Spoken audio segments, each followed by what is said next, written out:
Hello everyone and welcome back to my channel. My name is Caitlin from Florals.com, and today I have another layout process video for you using my homemade kit from How to Kill a Kit with Style for April 2019.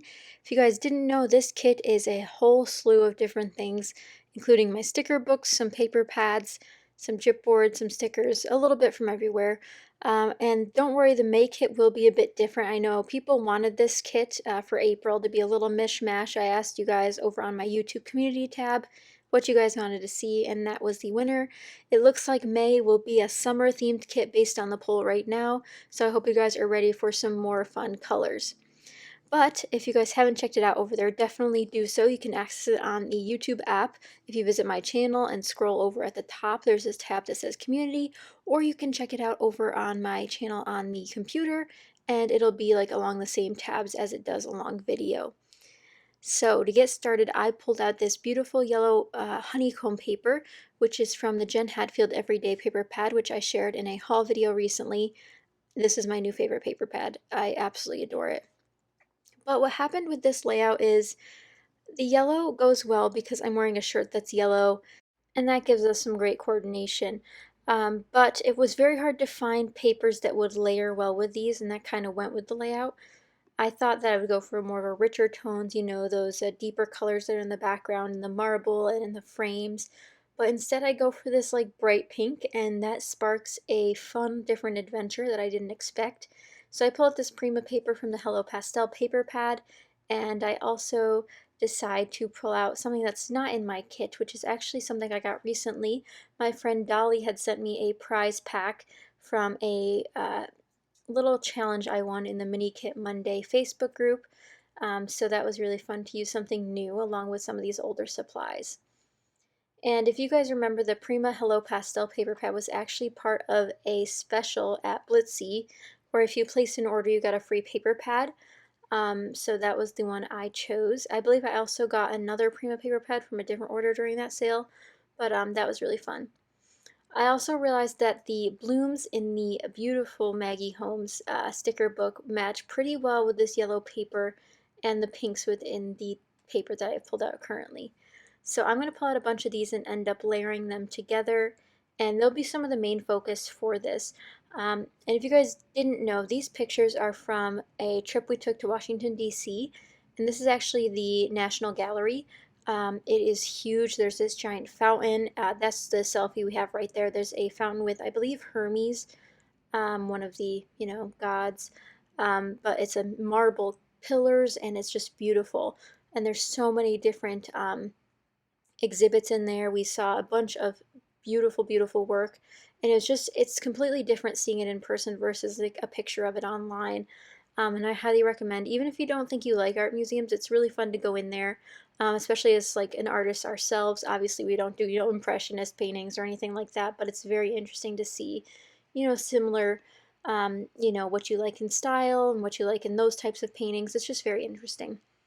I end up creating two flower clusters here at the bottom, one at the bottom left and one at the bottom right. And I originally thought I was going to end up matting my photos, and I will flip through the sticker book several times, and I know I've done that in every video so far this month, but I do apologize that it does seem quite repetitive. But I do hope you find that on all these layouts, they do look quite different, even though I'm using the same exact items to, supplement the layouts. It's really the bases that help determine the color scheme. So while I didn't pick out 12 by 12 papers for this exact kit, not having those 12 by 12 papers really helped make the kit flourish in different ways and made it really unique. So I really did adore all of these florals in this sticker book, and I really hope you guys enjoy you seeing the sticker books. I know I asked in one of the previous videos if you guys enjoyed me using the sticker books, and I did just pick up another one, so you might see some more sticker bookness coming soon. This is what I was talking about earlier when I said a gift from Dolly. She sent me one of these beautiful papers from a 6x8 paper pad. Now I'm not 100% sure whose it was. It might have been one of Paige Evans, but it's absolutely beautiful. Same colors of magenta that are in the pink flowers, as well as in the bottom paper there from Prima. So I decided to just go ahead and use that one as another piece in my layer. And I also decided here that that's where my title would live. Now, I didn't know how my title was going to turn out, nor what it was going to be. I knew I wanted something to do with what the museum was, and you'll see me work on the title a little bit later in this video.